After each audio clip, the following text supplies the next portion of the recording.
What is up, everybody? Welcome to RiDetroit Weekly. I am your host, Jason Hall, aka the Jason of all trades on Instagram. Once again, welcome to RiDetroit Weekly. We air every Wednesday at 3 p.m. We bring you all the cool stuff that we feel like is kind of relevant in our world, whether it's bikes, whether it's culture, whether it's city, we bring it all to you. Man, last week's interview with Bo from G-Mob, enlightening. Okay, what I try to do is I try to bring a different side of everything. Like, everybody knows about G-Mob and they know about the clubs, but what was cool is Bo really gave you some insight on how to get into the club or how to not get in the club. So definitely check that out. Bo, thank you for last week. This week, man, y'all are in for a special treat. All right, full disclosure before I even get into it, I used to work for this company, all right? So I'm not here because they're my favorite. I'm not playing favorites. I will tell you, I can only speak on the company that I worked for, so you won't hear me talking about any other ones. But I used to actually drive what is called the Handlebar Detroit. It is a 16-person pedal pub. I'm sure you've seen them. If you haven't seen them, you've definitely heard them around town.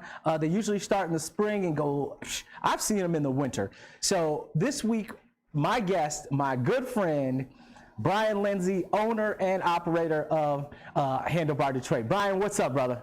What's going on, Jay? What's up? Nothing, man, nothing. I haven't seen you in so long, man. You're so crazy busy. Like, every time I talk to you, you're either planning for the next season or currently in one. I mean, what's going on right now, man? What are you up to? Well, right now I'm just in my basement. This is my man cave, and I'm just hanging out. But we're getting ready, man. I just got off a call with my brother. We're just strategizing, changing things. This is honestly for us. This is the time that we get to actually change things for next year, because you know, once we're in the thick of it, you can't change anything. You've got reservations lined up back to back to back, and there's just no time. So just talking through that stuff, whether it be bike improvements or how to book tours, how to, you know, improve from last year and stuff. But yeah, just stuff like that.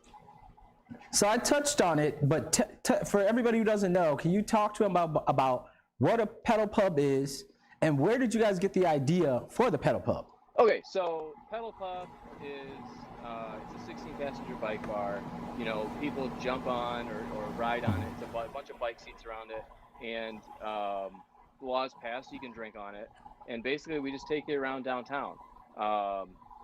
The idea itself actually originated from a couple guys, and you should know this from your I know, stuff. but come on. Of course I know this. I should quiz you on it. Let me see if you remember. But Hank and Steve Van Lars, these two Dutch brothers, okay?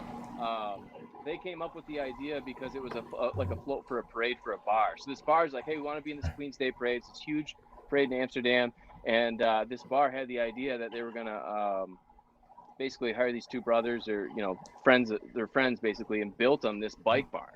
I've actually seen the original one. It's pretty funny. They've made a lot of improvements, but that's how it started. They just did it as a float for a parade, and then after the float for a parade, then people were like, I want to rent that thing. Like, can we rent that this weekend, or can we ride it around town? And then that obviously evolved into like becoming a big thing. My brother and I obviously saw it, or actually Steven saw it first, and was like, he texted me a picture of it and was like, we're doing this.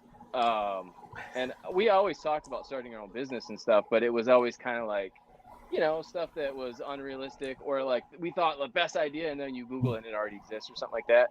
But with this, we looked into it and we're like, man, I mean, it's not really big in the United States, people, but this could be cool. It could be pretty fun. We're both mechanical engineers, so I mean, it was a side hustle thing at first. And then, you know, good problem was we just had no time, so we quit our jobs, and this is all we do now.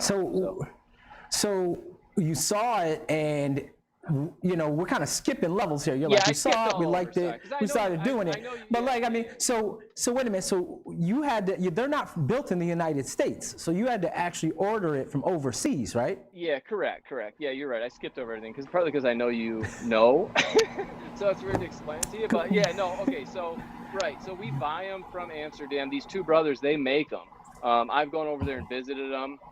One guy's a welder, and so he just welds everything up, and then the other guy is a little bit more of a sales guy, and he, I'd say, runs the business a little bit more. But the two of them make every bike, and then they ship them over to, you know, who buys them, and we buy these bikes from them, and then we dress them up. I mean, you got to put wheels on them and put the Handlebar sign and all that stuff. But Handlebar is the company that my brother and I started. And then Het Fits Cafe is like the manufacturer. So it'd be like if somebody was doing tours of Detroit in a Ford Transit, it wouldn't be the Ford Transit Tours. Ford's the manufacturer, and then their tour company is their tour company name. So we're Handlebar, but the manufacturer is Het Fits Cafe. But really, it's just two dudes, and it's pretty funny. I mean, they're just two brothers that. Now I got some crazy stories hanging out with those guys for a couple days, but yeah, we order them all from there. They ship them over on a boat, and they come to Detroit. So how I ended up working for you is I met you and you said, hey, I would love to donate a tour to you guys, like come on out and see what it was all about. And I was just like, whatever, man. I really didn't even know what it was. Like I knew conceptually what it was, but I had no idea. So then the time comes up and I'm thinking of something to do with my volunteers, and I'm like, pedal pub. I'm like, let's try this thing out. Yep. So we go on this thing. And I can't lie, I had the best time, man. I'm not trying to be that guy, but it's one of those things talking about seeing Detroit in a different way. You know, we all know about cars and bikes, but this was the first time I had interactively worked together with people to power that big of a machine around town. So, I mean, when you first saw it, were you like, all right, we got to get one and open it in Detroit? Or I mean, what was... So we the first time I saw one in person was after it arrived on a boat. I mean, we just saw like videos of it and stuff. And so for me, it was like my first time seeing it. I was like, man, that's crazy. I spent this much money on this thing, and I didn't even know how big it was really. Like the seats and stuff. Like I remember thinking like, this is kind of crazy. But also part of that was like our friends, you know, they're like, we're excited about this idea, and they're kind of like, oh. That's pretty cool. But like you could tell, like they were kind of like, "What the heck did you just do, man? How much money did you spend on this thing? What are you doing?" So the apprehension was kind of built up. When I saw it first person, I'm like, "Man, this thing it's pretty sweet." I remember actually that slow roll tour that we did. That was our first ever hype video. I think Ben Franco made a video while he was out on that tour, and that I was like, "Dude, sweet, we got a video." Yeah. But yeah, I remember man. we met at Slow Roll. The Pistons hired us to do a tour with them. I don't know if you remember that, but it was. No, I do. I totally remember. That was our first time we rode with the Pistons. Yeah, I mean, we rode with them multiple times, but that was my first time. Yeah, Van Gundy, the coach at the time, was doing this like. Remember they took that picture of him for the. It was like the mixtape or whatever it was. I was like, what? Yeah. I was like, I was sitting right there watching that. It was pretty cool. But yeah, no, man. Go ahead. No, I'm there. So right now, I don't know if you can see, but there's some pictures showing. I can see it, yeah. And it's going through. And just looking at these photos, it brings back so many good memories of the fun that I had in a place that I've lived my whole life. And sometimes it's a challenge to recycle what I call recycle fun.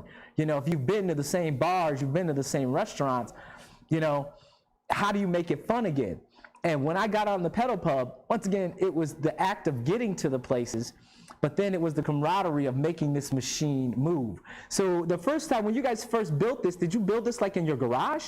No, so I mean, it's most of it's welded, so it comes pretty much put together. It's just a matter of like assembling, little pieces that make it ours. The wheels is mainly is because of the height. It can't fit in a shipping container with wheels on it. But dude, you said it, like the relationships, I think, is the hugest thing when I look back. I mean, of course, we romanticize a little bit. There was days I can remember being frustrated and you being frustrated.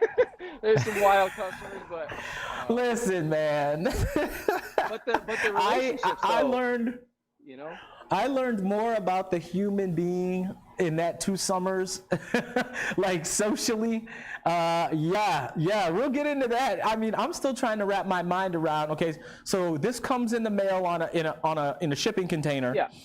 You built it. Did you build it in Detroit, or did you build it, in your hometown? And then, like, No, because I no, can't no. imagine, like, the first time people saw it. I'm just trying to envision that. You know what I mean? Because the first time somebody said, "What is that?" So it's funny because the guys that get it off the shipping container are like super excited. I forget their names now because we haven't ordered a new bike in a couple of years, but it used to be they'd get that, but normally they're dealing with like, shipping containers full of like not fun stuff, right? And so when the bikes come in off the shipping container, these guys are like pretty excited about it. Like, oh, what is this all about? So actually they help us like put wheels on it and stuff like that just because they're like genuinely like pumped up about it. And one time we even got a bike. I can't remember what it was. It was something with one of the brake calipers, or it was inside the wheel, and we actually had to grind off one of the wheel assembly parts in order to get it to move because it was like jammed up. And actually, it was the staff at the shipping place that helped me. Oh, I got one in my truck. Let me help you. So honestly, we put it together there, and then put it on a flatbed trailer, bring it downtown because they don't ship stuff. It's not always to a city center. I think it was like a half hour north or something like that. Once you put wheels on, the rest of it is just like, getting handlebar sign, putting LED lights on it, that kind of stuff. That's all just, as you know, we're not a big company, so it's me and my brother pretty much doing. I mean, especially in the beginning, it was just us doing everything, But yeah, I don't know if that No. clarifies it. But it'd be funny. We get an email from the shipping place and they'd be like, "Hey, Brian, did you guys order more bikes? I think I see a packet." Like it's bringing back memories how fun that was, to have those dudes like help us like get it off the shipping container and stuff like that. Yeah. So, all right, we've got the bikes. We've decided we're going to start this business, and then you are target Detroit. All right, so what is that first? I mean, how do you even begin going down that road? Because once again, this didn't exist in the city of Detroit. So how did you even figure out who to call? Okay, so and where to start? Yeah, so I jumped over all that. It's how we started the business. I mean, there's way more to it than that. It was like, it's really hard. I don't want to use the word bureaucracy, but it's pretty much a big government. So it's like, okay, which department is the pedal pub department, right? And so Steven and I mean, we were working, so I'd literally like take a day off work, go down at like first opening at the Coleman Young building, and just like walk around from licensing department, and then they'd say you should go to this department, then let's go to that department, talk to this person. And everybody individually was like super cool. I can still remember some names, but they didn't know if it was their responsibility or not. And then there's we learned a lot about government because I didn't realize like, okay, there's the mayor's stuff going on, and then there's the Coleman Young building, and then there's also city council. They have to make sure that they've got their questions answered and stuff like that. So it was honestly a lot of just like going to people and trying to let them know like, hey, we are coming. This is why we think it's okay. This is our business plans. Make sure everybody's comfortable with it. We thought we had all our ducks in a row. We had talked to everybody. We thought. The way you said it, like we thought. You know where it's going, but we had talked to everybody. We had a friend who was friends with somebody in the mayor's office. Okay, cool. We gotten that. We felt like we had kind of got all our ducks in a row, and no one was telling us no. So we're like, okay. I mean, the state law passed to allow it, so we knew from a state it was legal, but we didn't want to just like jam our business down Detroit's throat. So it was like, okay. But what we found was the day that thing rolled off, and we're like, well, I think we're good to go. We found that there were some people that were like, whoa, hold up. Like, what are you doing? We're like, okay, but here's all the emails and here's who we've talked to. So they realize quickly, like, okay, they're not just trying to do whatever they want. They're literally like, weren't getting, responses or whatever like that. But it was a success story because once everybody got comfortable with us, it was like, okay, cool. But it took, I would say probably over a year of just trying to like make sure that we've got our ducks in a row and we're doing it the right way. Because I mean, we're about longevity. I'm not just trying to come down here for a year or something. This was like our goal was quit our jobs and do this, for a living. And so how you start the business is like super important. We didn't want to start off on the wrong foot with anybody. So I think I have a picture of Steven and I, my brother who owns the business with me, outside of Punch Bowl Social. I think it's a selfie of us just sitting there. Oh no, I think we had like a beer or something. We're like, we're not sure if our business got shut down today or not. And it didn't, but they were definitely like, whatever. So that's a lot. No, I have found that. I definitely have found that in city politics, a lot of times one hand doesn't know what the other one has done. You know what I mean? Trust me, when we had the ride going on, we would get all these permits approved, and then the day of, somebody would show up and say, I work in this department, and no one talked to me. I should shut this down. And then we'd say, oh, well, and we talk about it. So I get exactly what you're saying about anytime you're starting something new that no one's ever done, I mean, it's got to be a challenge. And I'm sure one of the major challenges for you was explaining the drinking aspect of it. Okay, so you can drink on the pedal pub. You can't drink off of it, correct? Yeah, correct. Okay, so the way that it works, because this, you get on the pedal pub, you got a 2-hour block, right? But you get 3 stops at 3 different establishments. And you drink in the establishments, roughly three. Right. And you drink in the establishments, you leave your drink in the establishment, you go back to the bike, and once you're on the bike, you can drink again, correct? That's correct, yep. And that was basically what happened was the governor of Michigan, there was a law, Senate Bill 165 got put before him, Snyder, and it was specifically addressing pedal pubs. And it said, pedal pubs are legal, you can drink on them. They're called quadricycles, and this is a law. And in the law, it said cities can basically, say that they're not legal, but this is basically kind of like a big picture governing whatever body of this whole industry. And then Detroit has the ability, if they want to go draft up legislation to say, nah, pedal pubs aren't going to be drinking, or they're not going to be doing this or that, which I thought was a great system. Let the cities decide, that's how we explained it to Detroit was, hey, this is legal. Until you guys draft a law saying it's not legal, it's legal. But we're not going to do anything you don't want to do. So you tell us what you want us to do. We'll do that. We'll do that based on the honor system because we want to create a good relationship. And they said, yeah, right now, let us think about it. Hold off on the drinking for right now. We said, okay. And I got to tell you, big props to Councilman Scott Benson, because he was awesome to deal with. He was actually a big help in getting that part of it passed. And so individually, I don't want to make it seem like, individually, or, as far as the city goes, there were a lot of people that were very helpful. And Scott was probably the most. Hope I'm not forgetting anybody, but definitely Scott was awesome. No, Scott's a great dude. He's a huge, proponent of bicycling. Yeah. So I could definitely see him being on board with that. So, let's get to it. When I'm at home and I'm sitting on my porch, all of a sudden I hear this faint noise coming out of the horizon. I hear this, woo! And then as it gets closer, it turns into woo! And then as it gets in front of my house, it's a loud, massive party with music and people screaming. And originally, I come off my porch and I scream, shut it up! But then I think logically and I say to myself, wait a minute. That is 16 people that potentially have never been to this city before. That is 16 people on this bike that are not only paying to ride this bike, but Brian pays city taxes.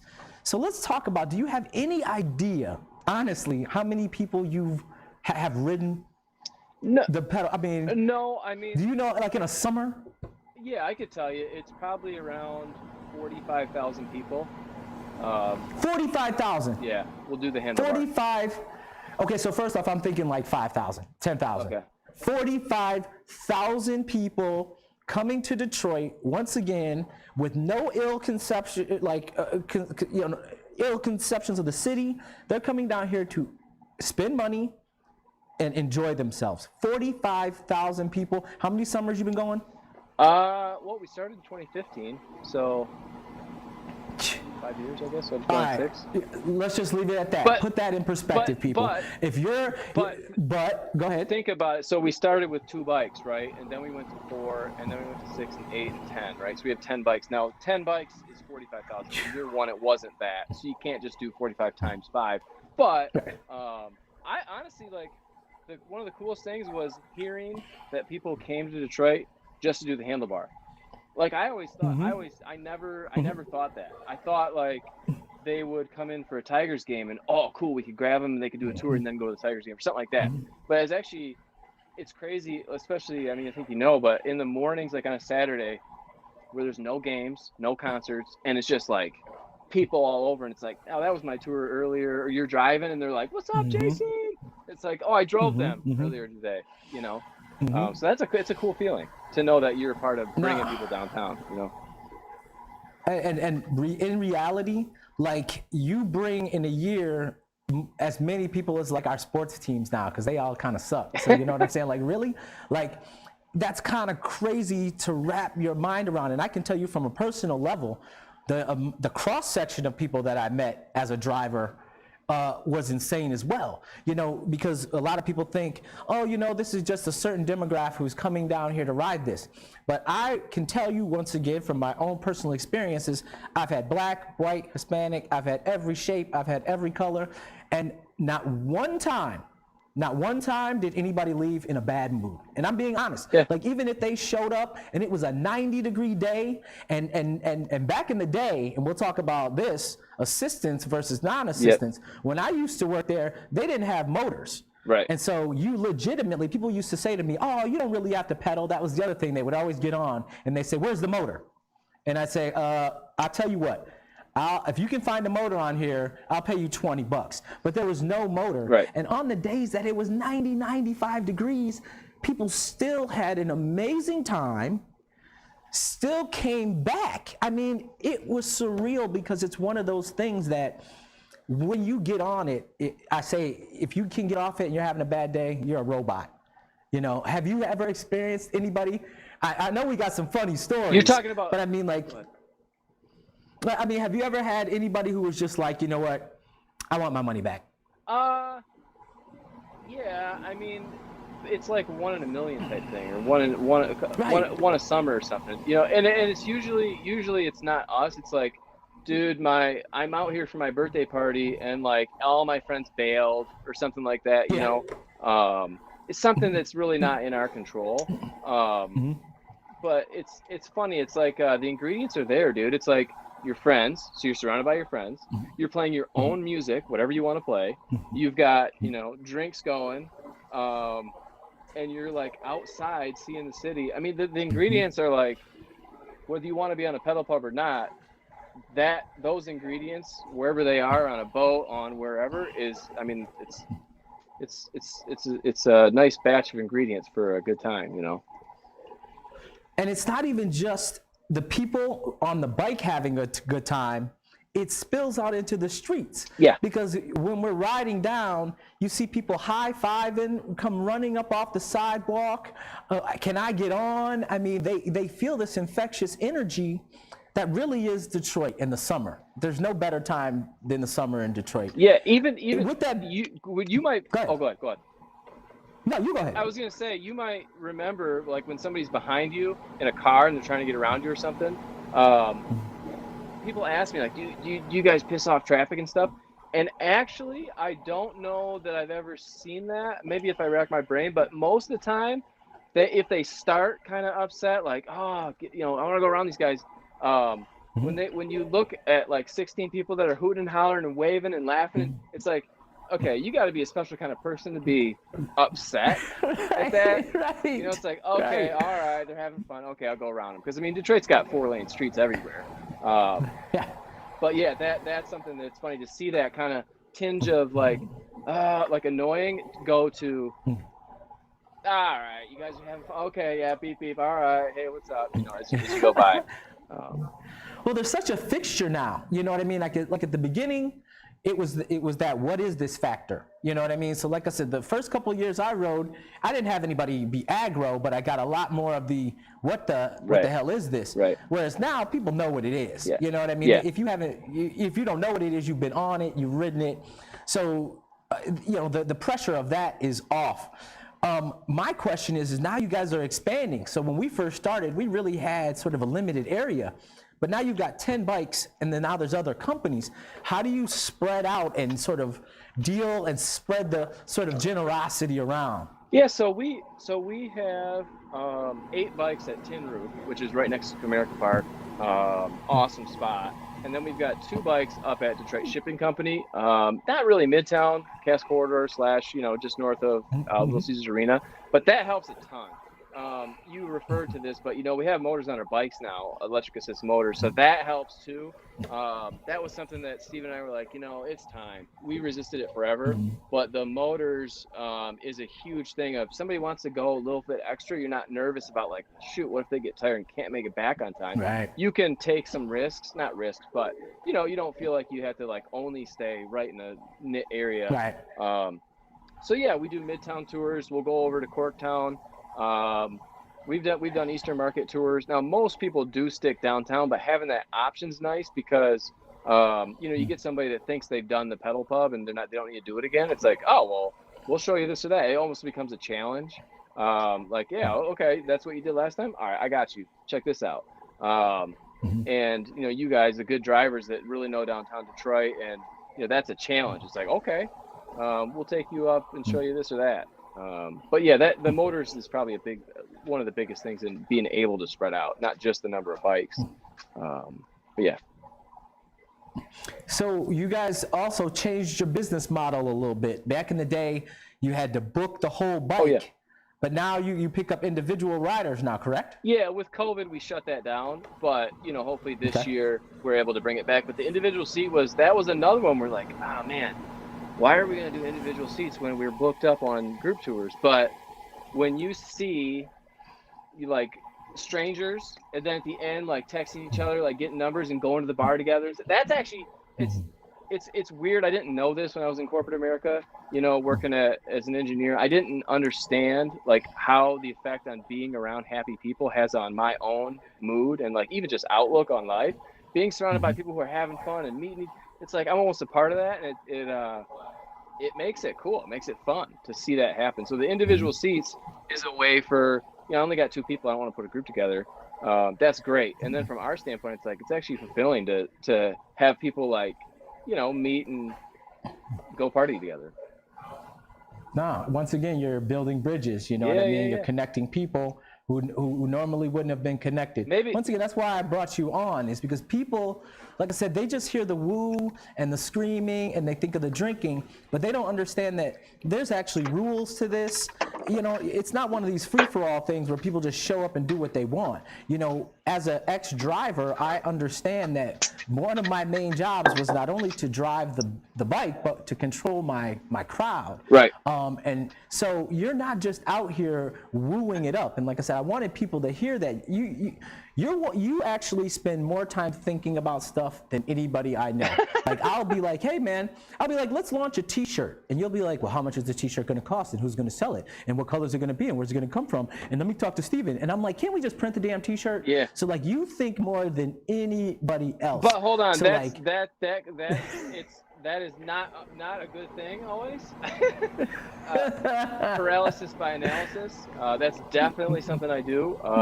But yeah, I mean, we're engineers, so it's like in my DNA, I'm brainwashed, to. But you're constantly evolving, is what I mean. Is like you're not, once again, one of those people who's like, okay, I'm doing really well right now. I've got these bikes. You're always thinking, how can I improve the product? How can I improve my relations with the city? And what most people don't know is you were the first to do it. So anybody doing it is following your lead and watching what you're doing. So you're a pioneer in the sense that when you meet with the city, a lot of times the stuff that you're coming up with, you're almost inventing. Yeah. I mean, I think there's a meme, and it's like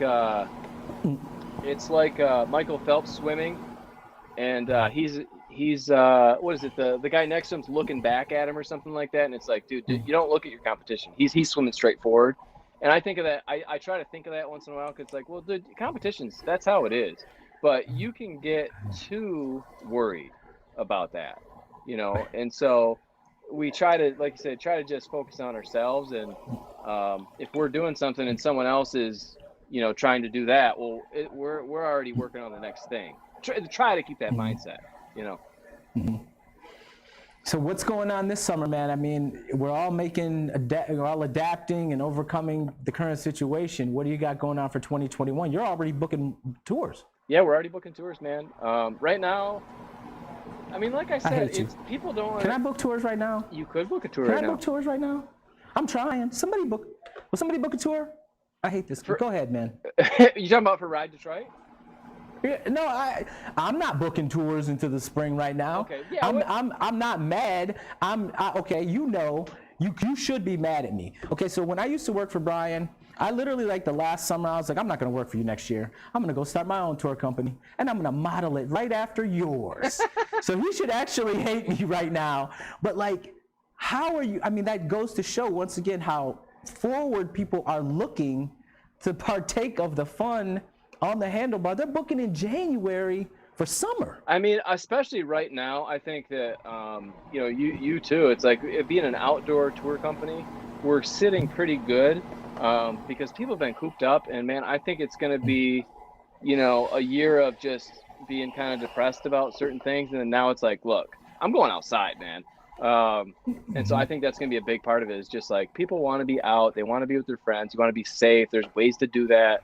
And I think this is going to be the year that, like, outdoor activities take off, right? Or I don't say take off, but we're going to be looking pretty good. Especially with maybe other things, people are looking for something different to do. Yeah. Right. Yeah, man. All right. So crazy story time. All right. Uh-oh. I listen, man, without a doubt, these things are fun. All right, so what's the craziest story that you could tell personally? Dude, people ask this, and I don't even know how to answer it. Okay, I will say this. Do you want me to lead? No. Do you want me to jump in? I'll say this. When you're driving, like, I had really very little experience being the sober person around a bunch of drunk people in my life until Handlebar. I was pretty much, if I was around people partying, I was partying. And so getting that dynamic down, I think I can, like, okay, you get a group of women, especially 30 years old plus, they forget there's a sober guy in the middle listening to their stories. And so I wouldn't necessarily put anybody on blast, although, there've been, like, we've had celebrities or something, you hear funny stuff, wild stup. That's probably it, man. Stories about people doing stuff that they're like, do you understand I'm sitting here right now? Like trying not to laugh. But as far as wild passengers, I mean, if something happens, we're trying to cut that off. If somebody's doing something they shouldn't be. The bachelorette party, man. Yeah, if somebody's the doing bachelorette party. If they're having too much fun, breaking rules and stuff, you don't let it get to that point where something wild happens. So, you see an online video of something on Barstool Sports or something. I mean, we hope that doesn't happen on the Handlebar because we've got good employees that stop it before it happens. So that the wild stuff is mostly just, like I said, I don't know. Do you have one? The PG one? Don't. I mean, I don't know if I have necessarily I mean, it's just the whole something about that thing people forget. I think sometimes they're adults. You know what I mean? Yeah. Like, they show up and they've got a full sheet cake. Okay, a full sheet cake. Yeah. They've got 2 pans of chicken wings, 3 coolers, and I'm like, you guys know you're only here for 2 hours, right? So, like, it's not necessarily like one story, which I do have one, but it's a collection of. What I loved about it is it didn't matter who you were of what was going on. Once you got on that handlebar, all your inhibitions really went away. You were there to have fun. It was not who's looking or who's judging. It was I'm just here to have a good time. And if I used to challenge people. I'll tell you a funny story. My last summer at the Handlebar, Despacito was an incredibly hot song. I love this story. This was going to be one of mine. Yeah, I love it. So, go ahead. Despacito was an incredibly hot song. Every tour that got on, everybody would be like, oh, can you pull up Despacito? So I would hear it like 10 times a day. So one day I had just had it with Despacito. And the next group that got on, I said, listen, here's the tip jar. And if you want to hear, Despacito, you got to put a $5 in the tip jar. I said, it's a 20 if you want the Bieber package, and you can just let it ride. Because actually at the time it was like Despacito. He had like another song that was hot, but it wasn't as hot as Despacito. And oddly enough, they put a 20. I mean, actually I would have rather kept the 20 and not heard Justin Bieber, but they put the 20 in, and I think for a summer, I made a good buck off of Despacito. Because like anytime anybody got on, I'd be like, yo, it's $5. Dude, you think I'm kidding? I'm telling you, I use that example all the time we train people, because a lot of the job is turning a negative into a positive or making a joke or something like that. And that one I love, because you're annoyed with the song, but you're like, dude, I'm trying to listen to some money. And then the customers love it, because they were actually, they thought it was funny to put money in there and then make you listen to the song, which, I mean, that's like a win-win. Like, you're taking a bad situation and making it awesome. I joke. And as mad as I was at the time about Despacito, I mean, let's keep it real. I mean, I didn't like the song, but it was in my head, you know what I mean? So it was a win-win, because I got to learn the Spanish and the English version. Yeah. And I know the guy that wrote that song, and I told him, here we go. I told him, I was like, dude, I think that we probably got you like 2 million spins this summer just on Handlebar Detroit. Because that was, I mean, every tour had it at least once, twice, sometimes 3 times. It's ridiculous. Oh, man. See, now you took me there. So you know the guy who wrote the real Despacito. No, he co-wrote it for Bieber. Oh, he co-wrote it. Oh, so he's paid. But that's not the only celebrity friend you have, my friend. So let me give you a little background on this one. So Brian calls me one day, or I think he texted me, and the text said, do you want to ride the Handlebar with E40? That's what I said? Yeah, he was like in town. I think it was meet up at a show. Oh, it might have been me. Okay, it might have been meet up at a show. Yeah. But at this time, I thought he was joking. Like, first of all, let's keep it real, dude. I'm like, E40, if you know who E40 is, like one of the kings of West Coast rap, you know what I mean, for shizzle, all that. But Brian, that's your homie. Well, I mean, I'm friends with his manager, RJ. So RJ's really my hand. And so when he comes to Detroit, it's I'll go hang out with him, which has led to some absolutely ridiculous stories. I mean, I saw today Kwame got let out. I was like, oh man, I remember being on the E40 bus with Kwame and Dr. Darius and RJ, just the 4 of us hanging out. So I didn't believe Brian when he's like, yo, I hang. And then you got you started spitting those E40 lyrics for me. You are a legit E40. Not only he's your homie, you're a fan. Yeah, well, that's how it started, man. His manager, I mean, I knew his manager before he was 40's manager. We were just E40 fans. And then he called me up and was like, bro, I'm coming to Detroit. I don't know if you remember the N1 basketball when that was big. They came and did a show at Cobo with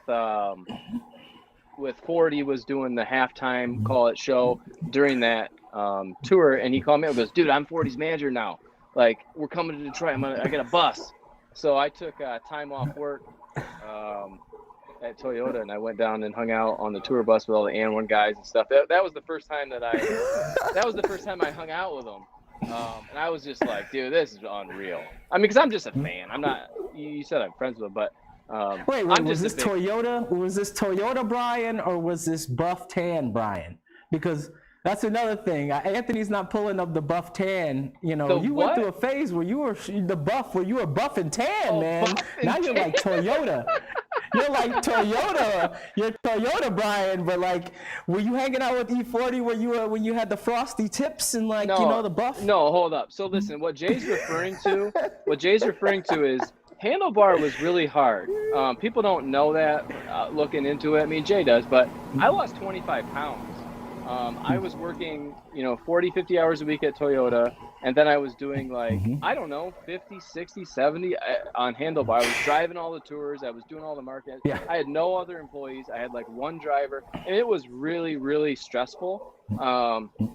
And I didn't want to quit my job because I wasn't sure if this pedal pub thing was going to take off. So I just said, I'm going to spend 2 years of my life. I'm just going to dive in. Well, that turned into, as we know, a lot more than that. But I lost 25 pounds. So Jay, when you met me, I was really skinny and stuff. And I'm not going to like tell you, hey, I used to not be skinny until a Facebook picture. I think we're Facebook friends and somebody like, what is this picture? What did you have like big muscles? I was like, well, when I had free time before I started Handlebar, I would go work out. Yeah, I mean, that's the reality of starting a business. Like we're sitting here laughing and we're having a good time, but what you put into it in 2 years.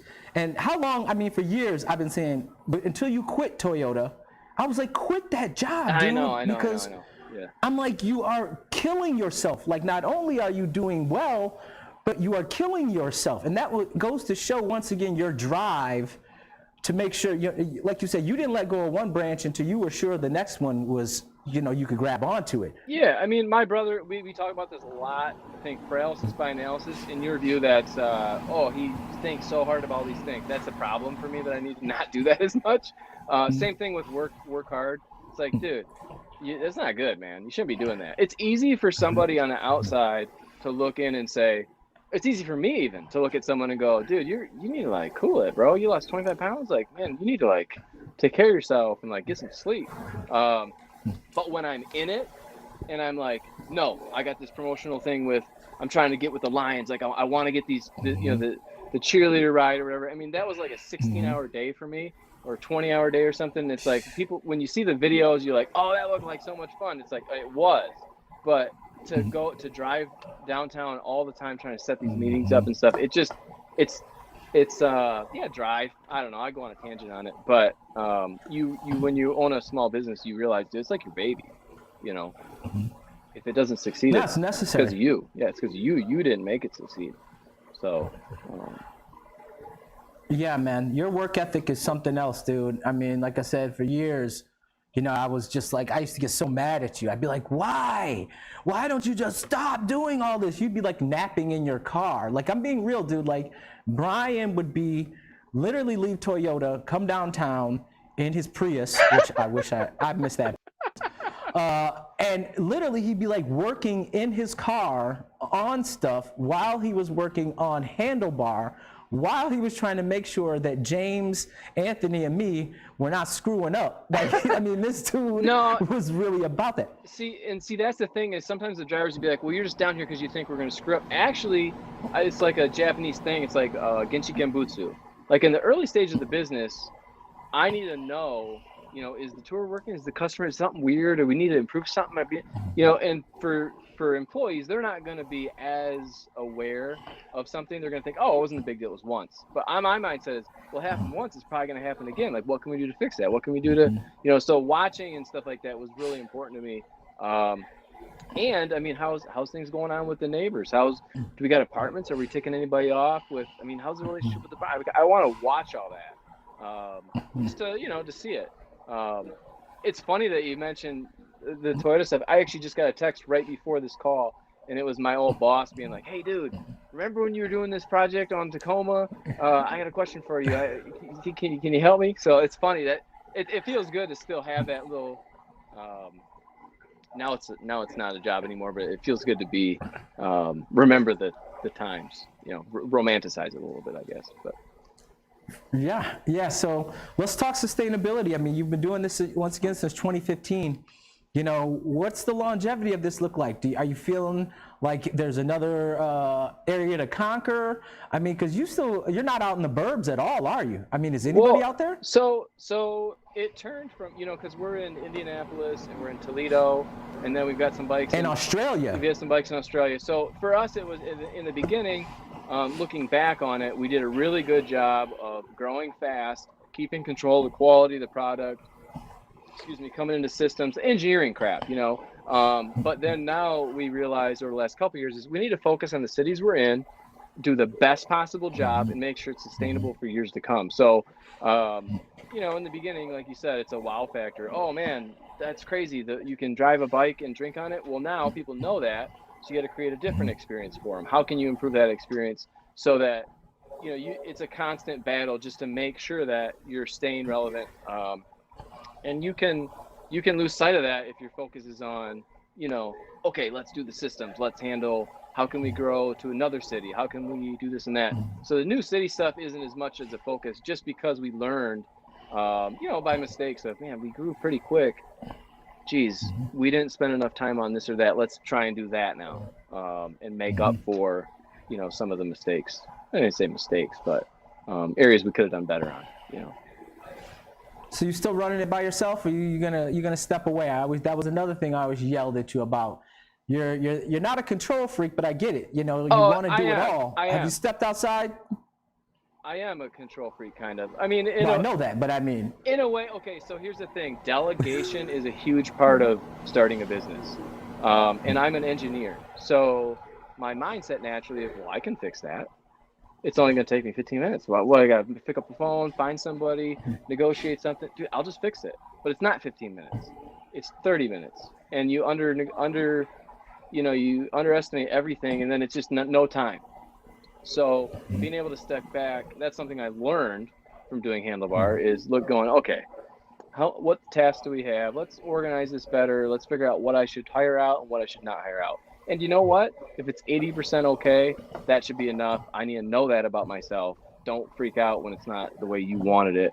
And that's a hard thing for me to learn, because it's not how I'm wired. I'm wired to, no, I'm gonna get to 100. I'm gonna get to 100. That's just how I was brought up, I guess. So learning to delegate. We have managers in place that we're hiring to help with that. So you guys are hiring. See, that was my next question. We just every summer it seems like you guys are always looking for a few good people. Dude, always looking, man. Always looking for good people. We're hiring right now, actually. We're trying to just hit up our contacts and be like, hey, you got friends of friends. We may put an ad out in Indeed or something like that, but we're looking for people. So if anybody wants to apply, it's handlebardetroit.com. There's a thing, right? I just added it to the website yesterday. Apply here or whatever. But yeah, it's a fun job, and that's probably one of my favorite parts of the job is the employees, man. Because I'm getting older, but I still get to meet and hang with like a diverse younger group of people. It keeps me young, man. Nah, man, that is something. Some of the best friends I have in the world, I met on Handlebar, man, and I mean that.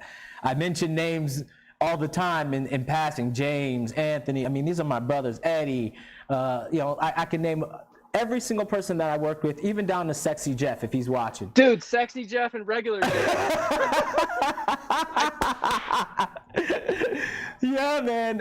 Every time I see him like working out, and I hope he sees this, he's always just like buffed out. I'm like, I think about another funny story is, one of those bachelorette parties that we were talking about. Oh, I don't know if we had a double. I don't know if we had a double. A double is when people rent two bikes or more, So I don't remember if we had a double or we just pulled in at the same time. I know where this is going. But it happened to be raining, and we all pulled in. And at the end of the night, we had a camaraderie. If we all showed up, we all helped each other put our bikes away. Well, this bike just started screaming, like, Jeff, take your shirt off, Jeff, And so we're like, yeah, Jeff, take your shirt off. And so Sexy Jeff obliged the customer, and it made for an amazing night. That was the stuff that nights were made of, you know what I mean? Yeah, and those are the memories that we'll always have. See, I haven't seen Jeff in a couple of years, but he'll still Snapchat. We text all the time, just like catching up with him. I mean, who's producing the RiDetroit podcast? You know, that's a hand. That's Anthony's. Man, he's an executive producer. Yeah. He's not just a producer. Yeah. He's executive producer. Man, he is like not even my right-hand man. And this is like, I will take 2 seconds because I don't say it enough, man. But Anthony is who makes this show happen, man. And I met him on the Handlebar, and where we connected is we both had a work ethic that was similar. And we have grown, man. I mean, you can see what we have. So don't me all cry, man, because I will get sad because I miss seeing you guys. I mean, there was nothing better than at the end of the night, we all get done and we all say, all right, let's go get a drink, laugh about what happened today. You know what I mean? Dude, and live our lives. You were my whiskey shot kryptonite, man.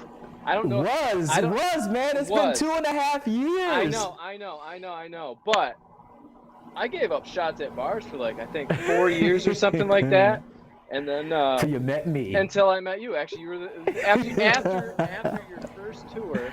You and I remember we went to the Baltimore, I think, with maybe it was Skip or something. But yeah. I did a shot, and I was like, whatever, dude.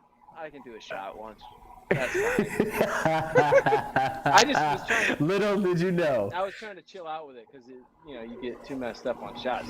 But it's funny because there's Dad kicking in. There's Dad kicking in. There's several pictures of us cheersing after tour. We got any photos, Anthony? Can we run photos again for the last couple seconds, man? You will see one photo in this where I am hoisting a bottle. It's been 2.5 years since I've done that.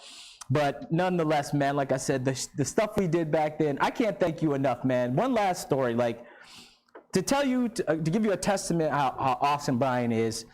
When I started working for the Handlebar, here we go. My life was messed up. I'm not even lie to you. I was riding a bike everywhere, so having a driver's license didn't really matter to me. And so when I met Brian, we talked about me working for the Handlebar, and he was like, "Yeah, man, I'd love to have you work for us." So I was like, yeah, well, I might have some stuff that I got to take care of. So I knew I had some tickets that had to be taken care of. So Brian picked me up, and we went to like the place where you play tickets, and I ended up having like maybe $400 worth of tickets, man, like $400 or $500 worth of tickets.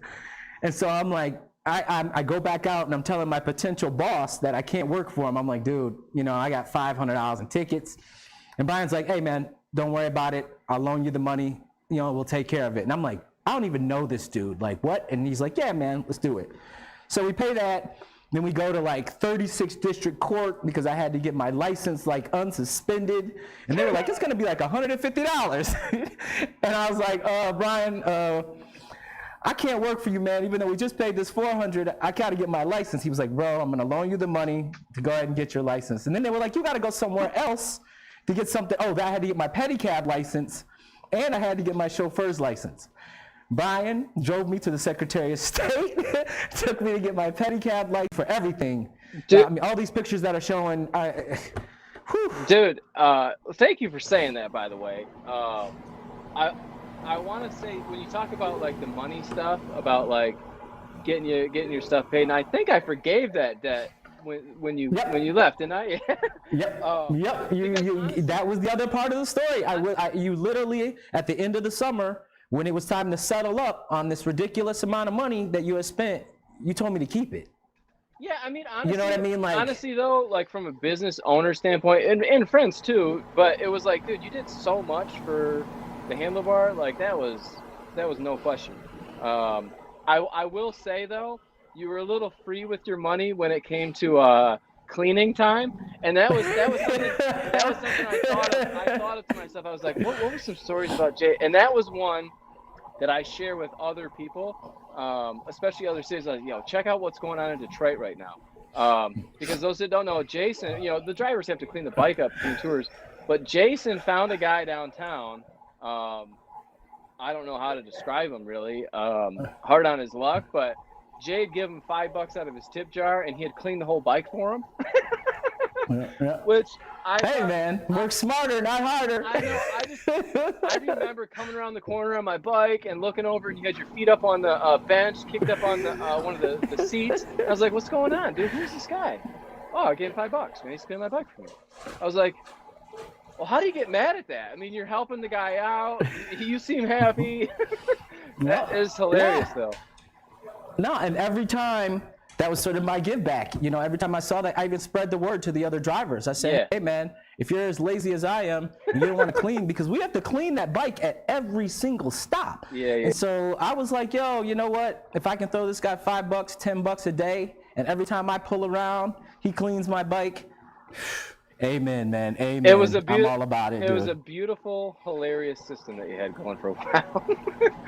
Brother, I cannot say how much I love you, man. And I mean, I do, man. You are one of my best friends. Thank you for everything you've done, man. Thanks for having me on here.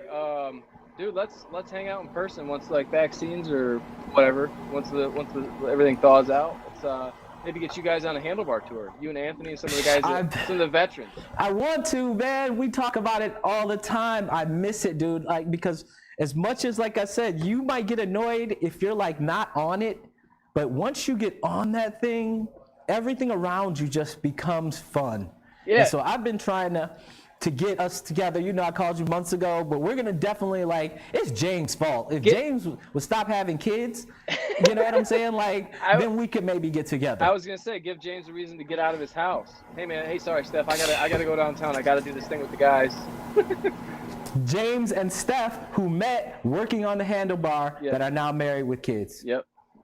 A lot of cool stories like that, right? Yeah, man. One more story. This one's funny. I shouldn't even tell this story. This one's funny. So we used to party afterward, you know, party pretty hard. After a long day, if we made good money, you know, like I would be like, drinks on me, you know, let's hit the bar. So one night we went to the bar and I'm like, drinks on Brian. And he was like, no. He was like, no, drinks are not on Brian. And I was like, drinks on Brian. And I'd had a few, and he's like, no, they're not, Jason. And I'm like, you know what? Drinks on me. And I reached in my pocket and grabbed this wad of money, which I thought was like $30. And I threw it at James. I'm like, use all this, and left. And the next day, James like, hey, man, do you want your $300 back? I was like, what are you talking about? He was like, you threw $300 on the table. I was like, oh, yeah, can I have that back? By the way, no, man, just so you know what my perspective on that, I don't think I was too shy to buy around once in a while, but I walked in, those shots were already out, people were holding them, and then I walked in and you were like, yo, Brian's paying for these, and I was like, what? Come on, man, at least let me get some credit to have the idea. But I remember looking at you and being like, oh, Jay's he's in the zone a little bit, so. I was in the zone, man. I was definitely in the zone. Well, Brian, man, like I said, dude, thank you for taking time out of your busy day, man, because between your social media posts, how many you put out a day? 100? What? Oh, you mean like Insta stories and stuff? Yeah, how many, once again, you inspire me, dude. How many you put out a day? I don't know. I just do it when I have time. You know, I like doing that stuff though. It's fun to make videos and whatever. If you want to be inspired on how to run a social media account, go to the Handlebar on the Instagram and check out the stories and everything that Brian is putting together. Once again, another idea I stole from him. You give me too much credit, man. I gotta start giving you a cut of my money when I get some. Brian, man, thank you, brother. Thanks, I love you. I will call you soon. Oh, man, and I saw you sipping on a Wingman, a fellow Wingman drinker, you know. Dude. There you go. I like it. I will call you this week, man, and we will set up something. Next time you're in town, and you're always in town, sneaking in and out. You were here recording video, told you to call me. You're a sneaky one, man. You got to get a hold of us. Yeah, dude. 100%. I want to get on an e-bike tour. Maybe get all the drivers out on one this summer. It's on me. Just like that, boom. Let's do it. It's on me. I can't even imagine how fun that would be. Yeah, let's do it. Like we would lose our minds. Dude, I love this convo. I hope it was interesting to some people.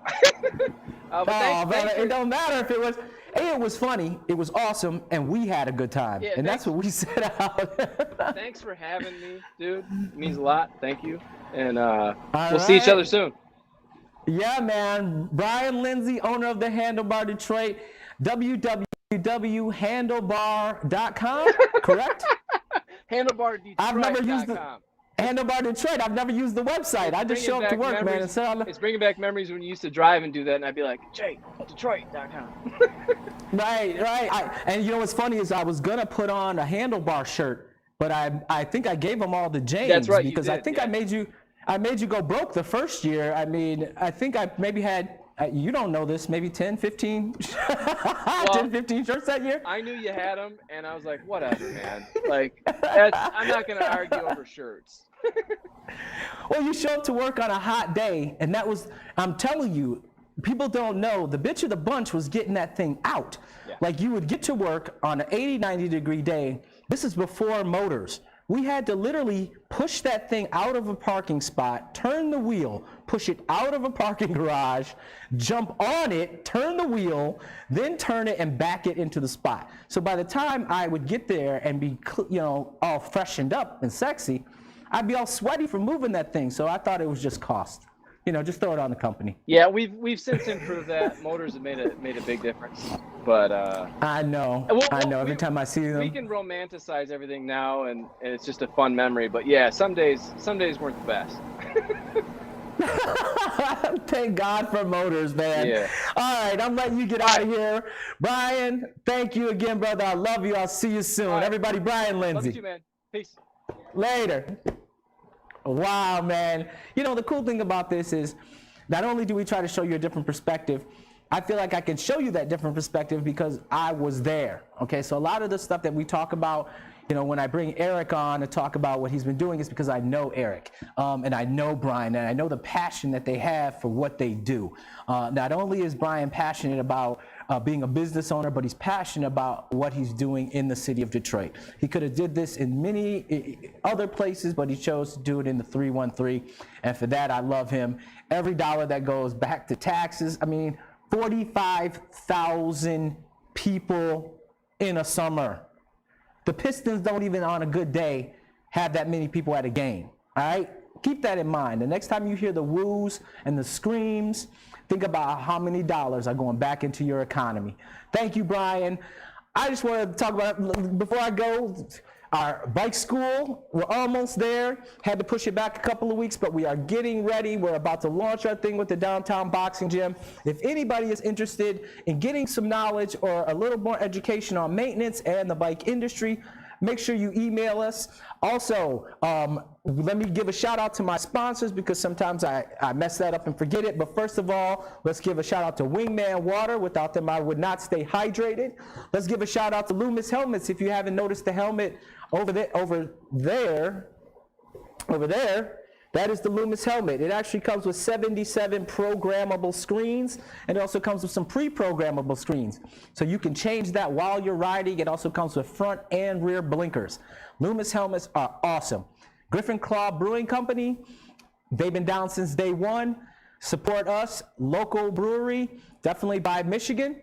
Tap Beverages, can't say enough about them. Those are my guys. We got the Purple Power Up coming soon. It will be on tap exclusively at Electric Avenue Bikes, so you'll be able to stop by and taste it. And if it goes going good enough, hopefully we start canning this stuff and start selling it. I want to thank Electric Avenue Bikes, our beautiful home every week, and American Cycle and Fitness for providing us the electricity and the means to do such an amazing show. If you're interested in possibly becoming a sponsor, once again, you can inbox me. And also, before I go, do me a favor.